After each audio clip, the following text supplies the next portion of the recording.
Hey everybody, great Saturday to you. You're looking at the Instagram profile.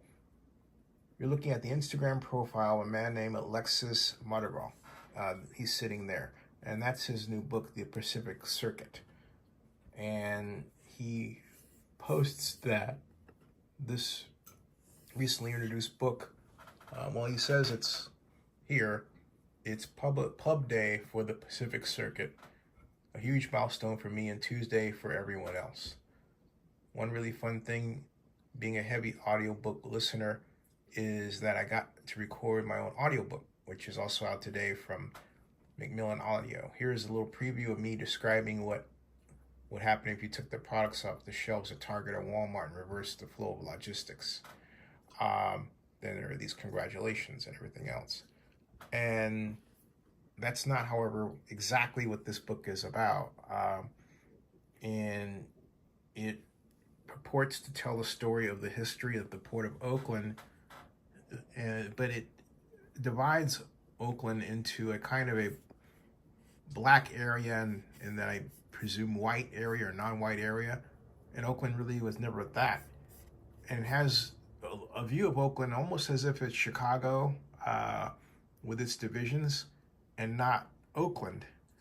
And then I noticed that on Instagram he had a area here where he discussed people he wanted you to pay attention to, and they were all not black.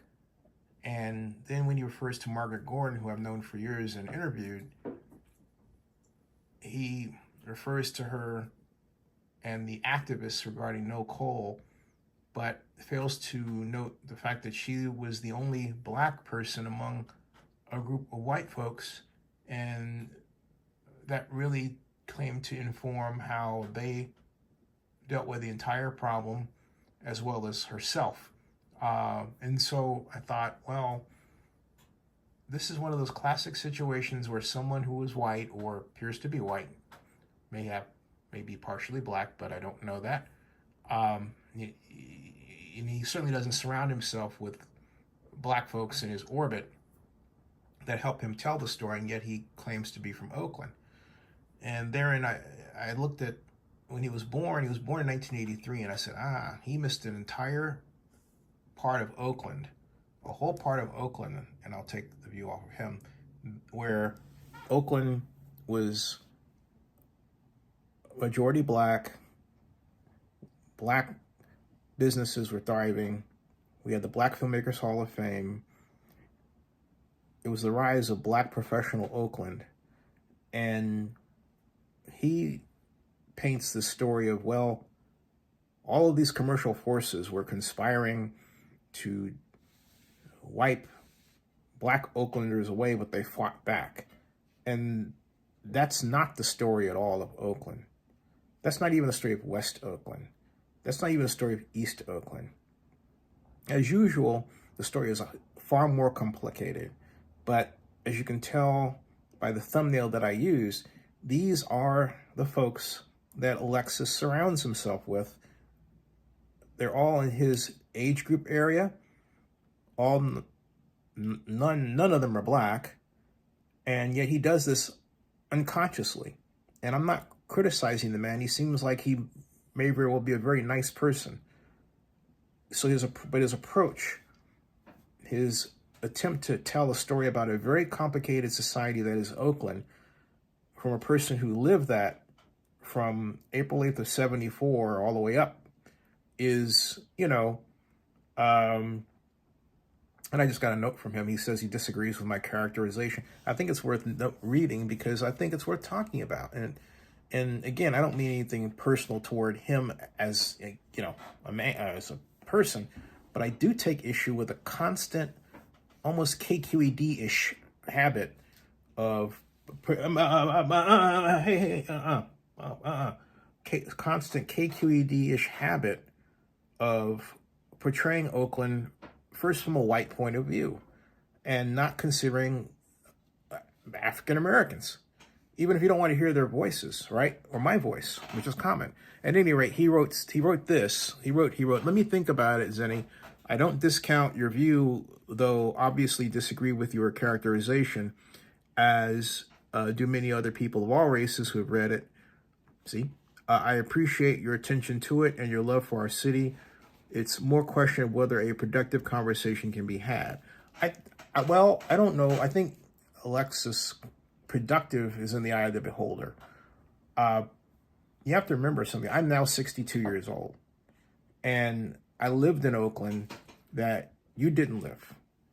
And yet I did things within that Oakland that, like in the case of almost bringing the Super Bowl to Oakland, were never done. I mean, to put things in perspective, you were born in 1983, and it was 1999 where I started the Oakland Alameda County Sports Commission. But before that, and way back to in Oakland, that I believe really helped form me was the fact that I came from Chicago, and I remember coming out to my first recess at Allendale, and I looked around, and there were all people of different colors. Over here playing Foursquare, over here talking, and everything else, and I felt liberated. I felt like as a Black person, I could finally be myself rather than be a stereotype. And I had some of the greatest years of my life during that period at Allendale or Bret Hart, where I was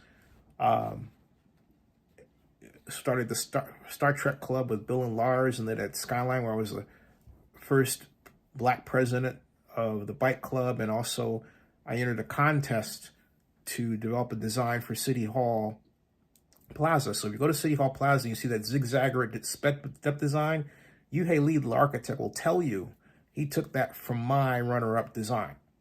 That's something I made to be built.